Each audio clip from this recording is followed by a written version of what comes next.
Go into your working folder, open up colorguide.ai.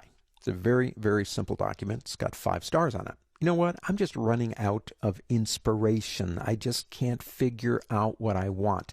I have a general idea. Maybe it's going to be in the reds or the blues or something, but I don't know. Beyond that point, I'm just stymied. I mean, my muse, who usually helps me, must be out partying somewhere and has left me alone. May I suggest something to you? And it's called the Color Guide. Now, the Color Guide is located in Essentials, if you're there, right here. Let me pull that guy out of there. I like this thing. Let me make it a little bit bigger. Okay, there we go. Now, it's going to start you somewhere. But let's say we're thinking, okay, in the greens, in the reds, in the blues. And you come over here and you click on one of these colors, and everything changes up here. Now, this color is defined as your set, your base color. You can change that to something else. When you do, if you click in here, you get all these different sets. Okay, here's a nice set, kind of like that. So I selected here, it changes everything down here. So here's my harmony rule, and here's my variations on the harmony rule. Now I can come up here and go into Color Guide Options, and basically I can change the steps, more or less, and I can change the variation. Now, by default, it's at 100%, but if I go this way, it's kind of boring, and this way, well, it gets a little bit more exciting anyway. So let's say we like that, we click OK. Now we can come over here anytime we want to and select some of these. Let me shift click on these two and pick a color. And I'll select this one, pick a color. Variations. Based on harmony. And we all love harmony, don't we? Come back up here again, change our mind. There are some very stable, like analogous ones, and there are some very wonky ones too. Okay, you can play around all day long with these. Now, you like what you've got, you can click here and convert them into color swatches. Or you can, we've got vivid menu muted down here. We could go shades, or we can go warm and cool.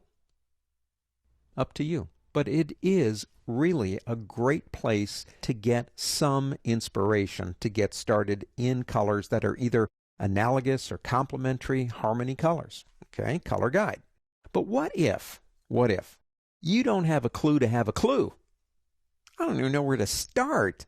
I don't even know what color to plug in for my set color here. I have just lost it today. May I suggest Cooler? Now, it's spelled K-U-L-E-R, but it is called Cooler, as in, hey, it's cool. What is it? Well, I'll tell you what, it actually is pretty cool.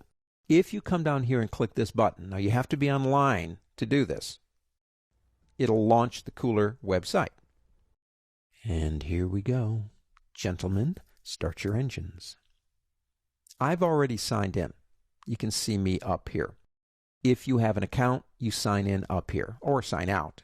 If you don't have an account, you click here, you make one. It's free. Now, what is this stuff? It's stuff like, well, that you and I make, that put out here. Thousands and thousands and thousands of these things. There's chili zucchini pies. That's kind of interesting. Let's go ahead and select that one. Okay, now it's been downloaded 93 times, if you can read that. Some of these have been downloaded tens of thousands of times. You can add your own comment down here if you want to. This button right here will allow me, if I want to do this, to basically modify it. Let's say I do that. I make a couple of modifications here. Why not? Now, you're not modifying, don't forget this, you are not modifying the original zucchini pie. You're modifying your own copy of it. So once I've got that, I can change this right here. And let me rename that to, see if I can select that, Andy's Chili Zucchini Pies. And click Save. Now you can add tags to it so people can find it. Okay, let's go into favorites down here. These are the two I have so far, furnishings and chili zucchini pie. Let's say I'm done. If I come back out of here and go into my Cooler right here and click this button to refresh, well, there it is. Andy's Chili Zucchini Pies. Back to the site. and you don't want to modify one of these, you just want to kind of save it, which is fine too. You can select the one you want to save, and they even have like highest rated right here, and say, well, I love this one. So you select it here, and then you click this button right here. Now when you click that one, it will download it as an Adobe Swatch Exchange file. So you can have them either in the Cooler panel or in the Swatches panel. That is totally up to you. This button over here allows me to add it to my favorites. Once it's added to your favorites, when you come back into Illustrator, you can then click here to refresh and then draw them into the Cooler panel. But if they're ASEs, then you can bring them into your Swatches panel over here by simply clicking here and saying Open Other Library and finding out where you saved it. So if you're lacking inspiration, it's no big deal. It happens to everybody. Don't forget you got a color guide to help you out, and you have the Cooler site, which is live with thousands of ideas for you to explore.